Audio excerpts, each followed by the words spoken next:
My husband said, "You never do anything romantic anymore." So I spent a month planning a surprise dinner at the place we first met. When he walked in holding another woman's hand, I just smiled and told the waiter, "Cancel his reservation." Mine still stands. What happened next? No one expected it. I'm 40 years old, and up until about 2 months ago, I thought I was doing everything right in my marriage. My husband Ethan and I had been together for 12 years, married for 9. We met at this little Italian restaurant called Morello's downtown, one of those places with checkered tablecloths, candles, and wine bottles. It was corny and perfect, and we always talked about going back, but never did. Life gets busy, you know. About 3 months ago, Ethan started making comments, little digs at first. "You used to surprise me with flowers. Remember when you'd plan actual dates? We're just roommates now." I'll admit I'd gotten comfortable. Work had been demanding, and our routine had become, well, routine. Dinner at home, Netflix, bed, repeat.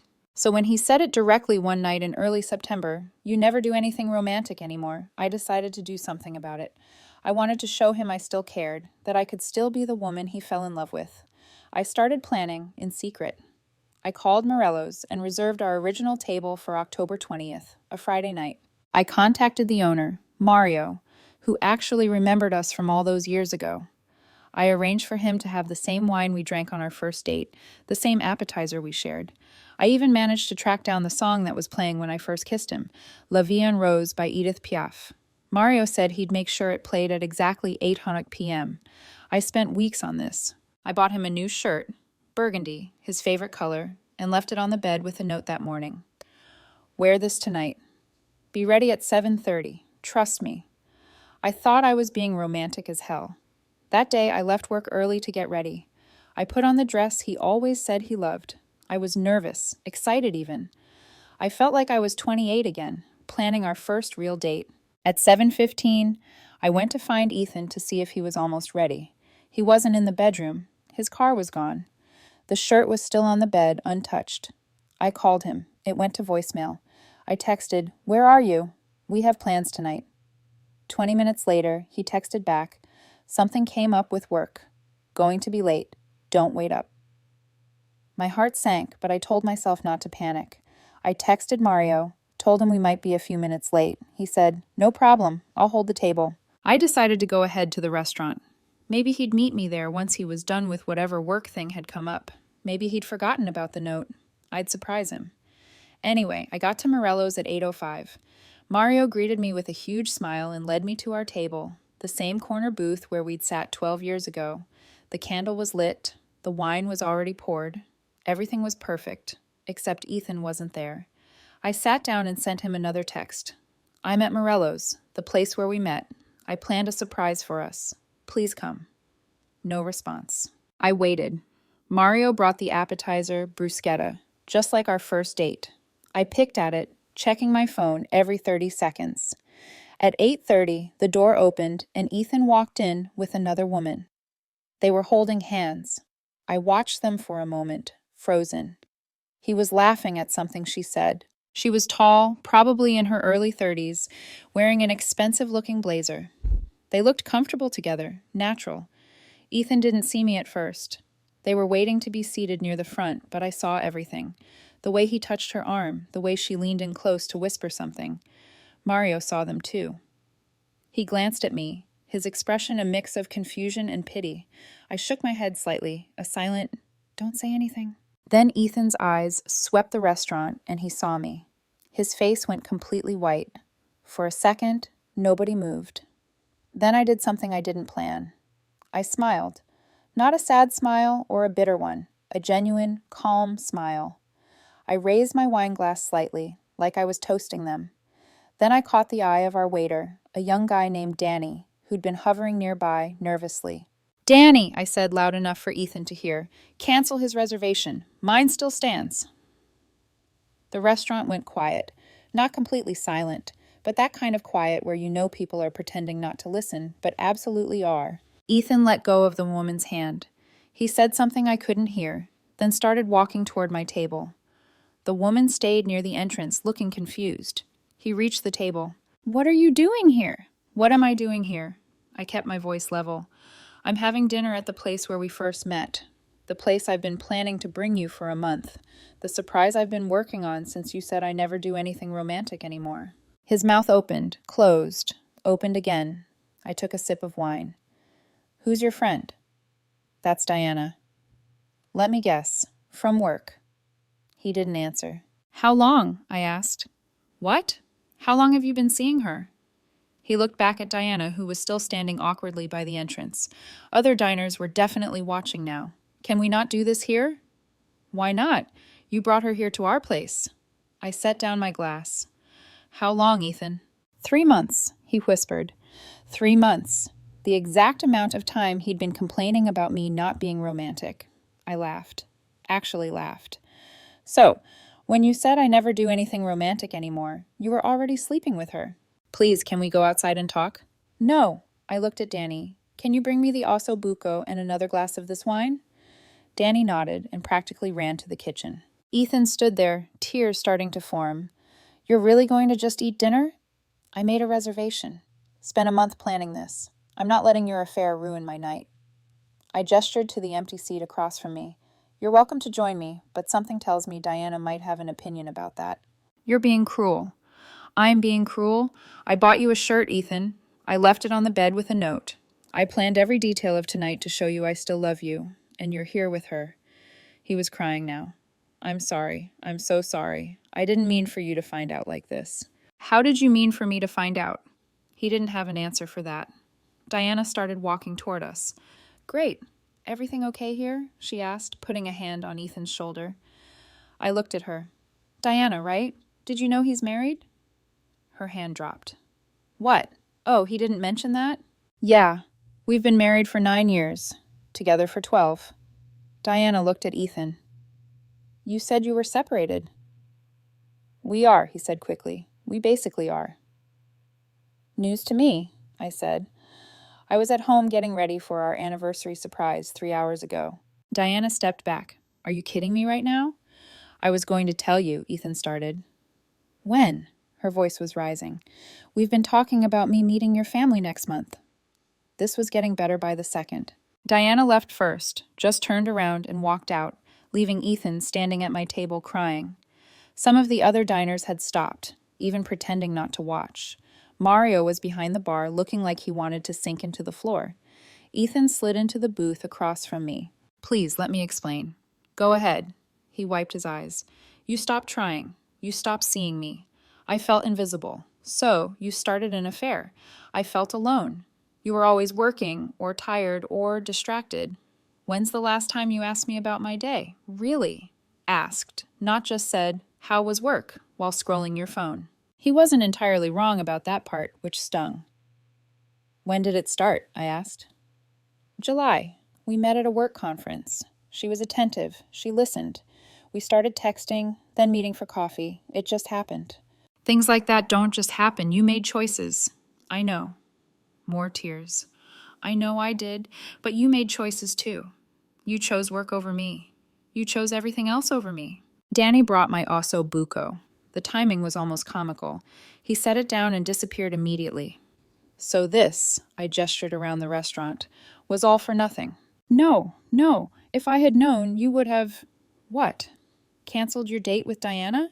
Come here with me and pretended everything was fine?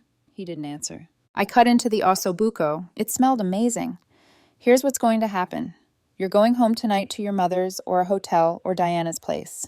I don't care, but not our house. Tomorrow I'm changing the locks. On Monday, I'm calling a lawyer. I didn't fear for my safety. I feared for my heart, my sanity. I talked strategy with my brother Jack over the phone. He's a divorce attorney in Chicago. By 10:30 p.m., I had a plan. Ethan came home around midnight. I heard his car, then the key in the door. He walked into the bedroom where I was sitting on the bed, fully dressed. We need to talk, he said. We really don't. I ended it with Diana right now. I called her and told her, it's over. Congratulations. I'm serious. I want to fix this. I want to fix us. I stood up. There is no us. There hasn't been for 3 months. Please, I saw the emails, Emily. Her face went pale again. What? Your laptop was open. I saw everything. Diana, the bank account, all of it. You went through my personal... Don't. I held up a hand. Don't you dare make this about privacy. You plan to leave me. You've been stealing money from our joint account. You told your sister you were just figuring out the timing. She sat down on the bed like her legs gave out. I can explain. I don't want your explanations. I want you gone. This is my house, too. Actually, it's mostly mine. I put down the down payment before we got married, and I've paid 70% of the mortgage since. My attorney assures me that matters. Your attorney called him an hour ago. I'm filing for divorce Monday morning. She started crying again. You can't do this. We can go to counseling. You should have thought about counseling before you started sleeping with Diana. Now you can either leave voluntarily tonight, or I can make this a lot messier than it needs to be. Where am I supposed to go? Your sister, a hotel, Diana's place. Oh, wait, you ended it with her. I grabbed a duffel bag from the closet and threw it at her.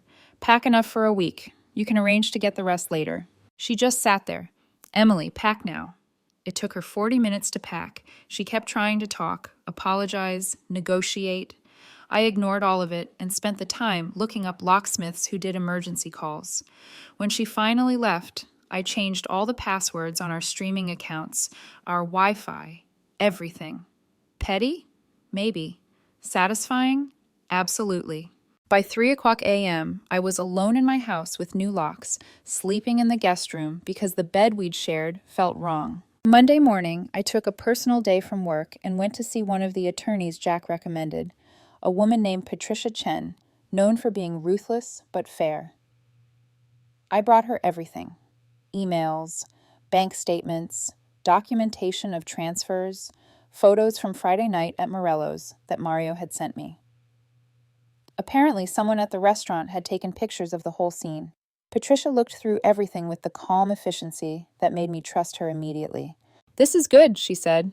Actually, very good for your case. The affair, the financial hiding, the documented deception, it all helps. How long does this take? I asked. Depends. If she contests, it could be months. If she's smart and takes a fair settlement, it could be done in 6 weeks. What's fair? You keep the house. You split the retirement accounts 50-50. Joint accounts get split minus what she already took. She gets her car, personal belongings, and that's it. No alimony because of the affair, and because it's a relatively short marriage with no kids. She'll fight for more. Let her try. We have evidence of infidelity and financial deception. Most judges don't look kindly on that. I signed the retainer agreement right there. Patricia filed the papers that afternoon. Per state law, Ethan had to be officially served, which happened on Tuesday morning at his sister's house. I know because his sister called me screaming. How could you do this to her? Rachel yelled. He made a mistake, I said. A 3-month mistake where he planned to leave me and stole $4,000. He didn't steal. He transferred money from our joint account into a secret account without telling me. That's stealing. You're destroying him. No, Rachel. He destroyed our marriage. I'm just making it legal. She hung up. Wednesday, I got a call from an unknown number. It was Diana. Is this Ethan's wife? She asked. Ex-wife, almost. Who's this? Emily Foster. We met briefly on Friday at Morello's while you were on a date with my boyfriend. Yeah, she said. Look, I didn't know he was married. He told me he was separated. Basically divorced, just hadn't filed papers yet. Classic line. I'm not trying to make excuses, but I wanted you to know I'm not that person. I don't date married men. When I found out the truth, I ended it immediately. Good for you.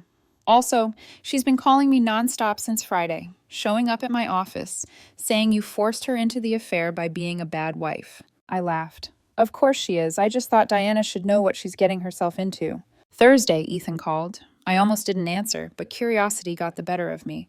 I can't believe you served me, he said. No, hello, no preamble. What did you think would happen? I thought we'd talk. I thought you'd at least give me a chance to lie some more. Ethan, you had 3 months to talk to me. You chose to sleep with Diana instead. You made a series of deliberate choices over 3 months. That's not a mistake. That's a pattern. The attorney you got is trying to take everything from me. You're getting exactly what you're entitled to. Half of what we built together, minus what you already took, and nothing more. No house, no alimony, nothing beyond what's fair. The house is mine too, I added. I put down the down payment with money I had before we met. I've paid most of the mortgage. Legally and morally, it's more mine than yours. I have nowhere to go. You have your sister, friends, Diana's place. Oh, wait, she dumped you. Low blow. Yeah. Did I care? Not really. You've changed, he said. You're not the man I married. You're right. The man you married would have let you walk all over him, would have believed your apologies and taken you back. That man died on Friday night when I watched you walk into our restaurant holding another woman's hand." He hung up. The divorce moved faster than I expected. Ethan's attorney tried to fight for the house, alimony, and a bigger share of everything. Patricia shot it all down with the evidence we had. In late November, we went to mediation. I saw Ethan for the first time since I'd kicked him out. He looked terrible, tired, thinner, like he hadn't been sleeping. Part of me felt bad. Most of me didn't. The mediator laid out the proposal. I keep the house and my retirement account. Ethan gets his retirement account, his car, $12,000 from our joint savings, half of what was left after his transfers, and his personal belongings. No alimony, no further financial connection. "This is ridiculous," Ethan's attorney said. "She's entitled to nothing more than what's being offered," Patricia interrupted. "Your client committed adultery, hid financial assets, and planned to abandon the marriage. We have documented evidence. If this goes to trial, she'll get less than this, plus legal fees she can't afford." Ethan looked at me. "Is this really what you want? To punish me forever?" "I don't want to punish you. I want to be done with you." He signed the papers. The divorce was finalized on December 18th, 2 days before what would have been our 10th anniversary. It's been 3 months since everything happened. I'm sitting in my house, legally and completely mine now, and I'm okay. Better than okay, actually. I heard through mutual friends that Ethan is living with his sister, still working part-time, struggling financially. Diana blocked him on everything after he showed up drunk at her apartment one night. He's apparently telling people I emotionally abused him and forced him into Diana's arms. I don't care. The people who matter know the truth. Morello's called me last week. Mario wanted to know if I'd ever come back. I told him maybe, but not for a while. The place still hurts a little. Work's been good. I got a promotion in January, ironically, because I've been focusing more on my career since the divorce. Turns out, when you're not worried about a failing marriage, you have a lot more mental energy. I've been on a few dates. Nothing serious yet, but I'm not rushing. I'm learning to be alone without being lonely, which is harder than it sounds. Someone at work asked me last week if I regretted planning that whole romantic dinner, given how it turned out. I thought about it for a minute. "No," I said, because it showed me exactly who he was. If I hadn't done it, I might have wasted years trying to save something that was already dead. The man nodded. "That's a healthy way to look at it." "Maybe it is," I said. "Or maybe I'm just good at justifying things now. Either way, I'm 40 years old, divorced, and somehow more hopeful about the future than I was when I was married." Edit. The shirt I bought him? I donated it to a men's shelter. Figured someone should get use out of it. Edit 2. Yes, I kept all the screenshots. No, I'm not sharing them publicly, but yes, I still have them in case he tries anything legal down the road.